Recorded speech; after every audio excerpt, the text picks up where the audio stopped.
നിലമ്പൂർ ഉപതെരഞ്ഞെടുപ്പ് വലിയ ചർച്ചയായിക്കൊണ്ടിരിക്കുന്ന ഈ സമയത്ത് ഇപ്പോൾ റിസൾട്ട് ആദ്യ റൗണ്ട് 2 റൗണ്ടൊക്കെ പൂർത്തിയായ ഘട്ടത്തിൽ 2500ഓളം വോട്ടുകളാണ് PV അൻവർ നിലമ്പൂർ നിയോജക മണ്ഡലത്തിലെ ആദ്യം എണ്ണിയ 2 ബൂത്തുകളിൽ നിന്ന് നേടിയത്. ആര്യാടൻ ഷൗക്കത്ത് അതേസമയം 7000ഓളം വോട്ടുകൾ നേടിയിട്ടുണ്ട്. 6000 ചില്ലാനം വോട്ടുകൾ M സ്വരാജ് നേടിയിട്ടുണ്ട്. 1200 ചില്ലാനം വോട്ടുകൾക്കാണ് ഇപ്പോൾ ആര്യാടൻ ഷൗക്കത്ത് മുന്നിട്ട് നിൽക്കുന്നത്. പക്ഷേ പ്രധാനമായിട്ടും ഒരു കാര്യം ഇനി ചർച്ചയാകാൻ പോകുന്നത് VV പ്രകാശ് പിടിച്ച വോട്ടിനോളം ആര്യാടൻ ഷൗക്കത്ത് നേടിയോ എന്നതാണ് ചർച്ച. പക്ഷേ ഈ വഴിക്കടവ്, വള്ളിക്കാവ്, കമ്പളക്കല്ല് തുടങ്ങിയ സ്ഥലങ്ങളിലെ വോട്ടുകൾ ആദ്യ റൗണ്ടുകളൊക്കെ എണ്ണിക്കഴിഞ്ഞപ്പോൾ ആദ്യ 2 റൗണ്ടുകളൊക്കെ എണ്ണിക്കഴിഞ്ഞപ്പോൾ VV പ്രകാശ് പിടിച്ച വോട്ടിനേക്കാൾ 786 വോട്ടുകൾ കുറവാണ് ആര്യാടൻ ഷൗക്കത്തിന് കിട്ടിയത്. അത് ഒരു ചർച്ചയാകാൻ പോകുന്ന ഒരു കാര്യമാണ്. കാരണം VV പ്രകാശ് കഴിഞ്ഞ തെരഞ്ഞെടുപ്പിൽ മത്സരിച്ച് തെരഞ്ഞെടുപ്പിൻ്റെ റിസൾട്ട് വരുന്നതിന് തൊട്ട് മുമ്പേ ഹൃദയാഘാതം മൂലം മരണമടയുകയാണ് ചെയ്തത്. അതിനുശേഷം ഇപ്പോൾ വന്ന ഈ തെരഞ്ഞെടുപ്പ്, ഈ ഉപതെരഞ്ഞെടുപ്പിൽ ആര്യാടൻ ഷൗക്കത്ത് നിർബന്ധമായിട്ടും എനിക്ക് ആ സീറ്റ് കിട്ടിയേ മതിയാകൂ എന്ന് പറഞ്ഞാണ് മത്സര രംഗത്തേക്ക് വന്നത്. ജോയിയെ മത്സരിപ്പിക്കണം എന്ന് ഒരു ഘട്ടത്തിൽ അവിടെയുള്ള കോൺഗ്രസ് നേതൃത്വം മുഴുവൻ ചർച്ച ചെയ്ത് അത് ജോയിയുടെ പേരിലേക്ക് എത്തിക്കാൻ വേണ്ടി നോക്കുന്ന ഘട്ടത്തിൽ ആര്യാടൻ ഷൗക്കത്ത് KPCCയും ഹൈക്കമാൻഡ് വഴിയും ഒരു ഇഞ്ചക്ഷൻ കൊടുത്തു. അതിൻ്റെ ഭാഗമായിട്ടാണ് DCCക്ക് ആര്യാടൻ ഷൗക്കത്തിൻ്റെ പേര് ഫൈനലായിട്ട് പ്രഖ്യാപിക്കേണ്ടി വന്നത്. ആര്യാടൻ ഷൗക്കത്ത് തെരഞ്ഞെടുപ്പിനെ നേരിടുന്ന ഘട്ടത്തിൽ ആദ്യഘട്ടങ്ങളിലൊന്നും ആര്യാടൻ ഷൗക്കത്തിൻ്റെ പ്രചാരണ രംഗങ്ങളിൽ ഷൗക്കത്തിനൊരു ഇമ്പാക്റ്റ് ഉണ്ടാക്കാൻ സാധിച്ചില്ല എന്നതൊരു വസ്തുതയാണ്. ഇപ്പോൾ അവസാന ഘട്ടത്തിൽ കൊട്ടിക്കലാശത്തിന് തൊട്ട് മുമ്പ് 1-2 ദിവസങ്ങളിൽ മാത്രമാണ് നമുക്ക് മാധ്യമങ്ങളിലെങ്കിലും ആര്യാടൻ ഷൗക്കത്തിനെ കാണാൻ സാധിച്ചത് എന്നത് നമ്മൾ മനസ്സിലാക്കണം.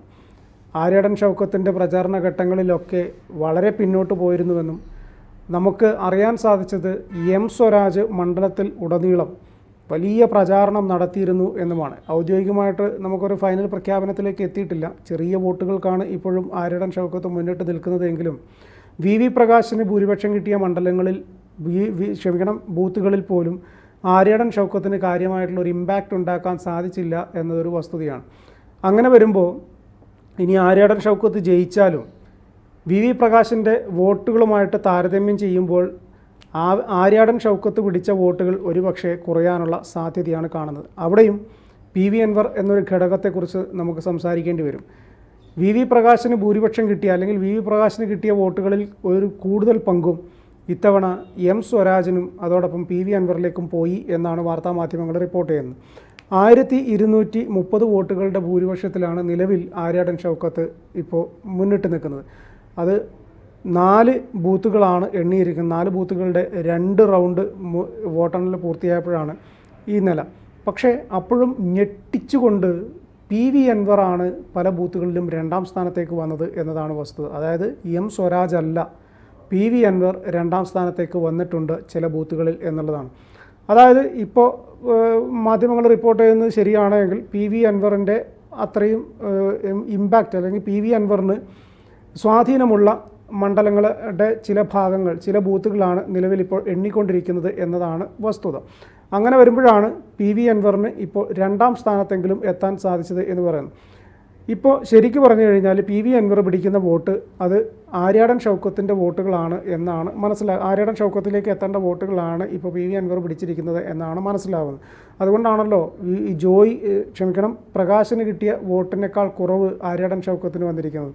അല്ലെങ്കിൽ ആര്യാടൻ ഷൗക്കത്തിന് പ്രകാശിന് കിട്ടിയ വോട്ടിൻ്റെ അത്രയെങ്കിലും കിട്ടണ്ടേ? സ്വാഭാവികമായിട്ടും കഴിഞ്ഞ തെരഞ്ഞെടുപ്പിൽ വോട്ട് ചെയ്ത ആളുകളെക്കാൾ കൂടുതൽ പുതിയ വോട്ടർമാർ ഇത്തവണ വോട്ട് രേഖപ്പെടുത്തിയിട്ടുണ്ട്. പുതിയ വോട്ടർമാരുടെ എണ്ണം കൂടും. 5 വർഷത്തിനടുത്താകുമ്പം എത്രമാത്രം വോട്ടുകൾ കൂടും എന്നുള്ളത് നമുക്കറിയാം.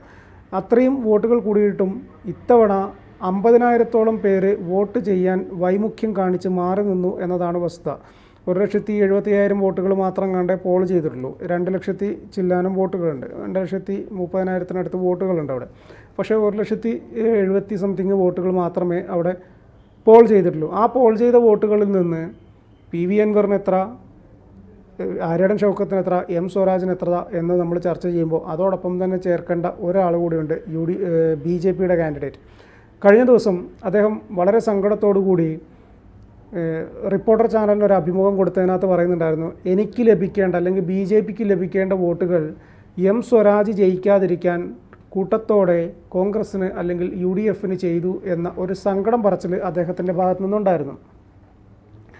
ആ സങ്കടം പറച്ചിൽ ഒരു ജാമ്യം എടുക്കൽ മാത്രമല്ല, അത് പക്ഷേ സ്വാഭാവികമായിട്ടും പറയേണ്ടിയിരുന്നത് എൽ ഡി എഫ് ആണ്. തെരഞ്ഞെടുപ്പ് കഴിഞ്ഞ് ഇൻ കേസ് എം സ്വരാജ് പരാജയപ്പെടുകയാണെങ്കിൽ ബി ജെ പി വോട്ട് കോൺഗ്രസ്സിലേക്ക് പോയതുകൊണ്ടാണ് ഈ എൽ ഡി എഫ് അവിടെ പരാജയപ്പെട്ടത് എന്ന് എൽ ഡി എഫ് ആണ് ശരിക്കും പറഞ്ഞാൽ അത് പറയേണ്ടിയിരുന്നത്. പക്ഷേ അതിന് മുന്നേ തന്നെ ബി ജെ പിയുടെ കാൻഡിഡേറ്റ് ആയിട്ടിരുന്ന ആൾ തന്നെ പറയുകയാണ്, എനിക്ക് കിട്ടേണ്ടിയിരുന്ന അല്ലെങ്കിൽ ബി ജെ പിക്ക് കിട്ടേണ്ടിയിരുന്ന വോട്ടുകളെല്ലാം കോൺഗ്രസ്സിലേക്ക് പോയി എന്ന് തലേ ദിവസം തന്നെ തെരഞ്ഞെടുപ്പ് ഫലപ്രഖ്യാപനത്തിൻ്റെ തലേ ദിവസം തന്നെ പറയുമ്പോൾ അതൊരു ജാമ്യം എടുക്കൽ മാത്രമല്ല, അത് എൽ ഡി എഫിന് അനുകൂലമാകുന്ന ഒരു പ്രഖ്യാപനം അല്ലെങ്കിൽ അദ്ദേഹത്തിൻ്റെ ഒരു വാക്ക് ആ രീതിയിൽ നമുക്ക് കാണേണ്ടി വരും.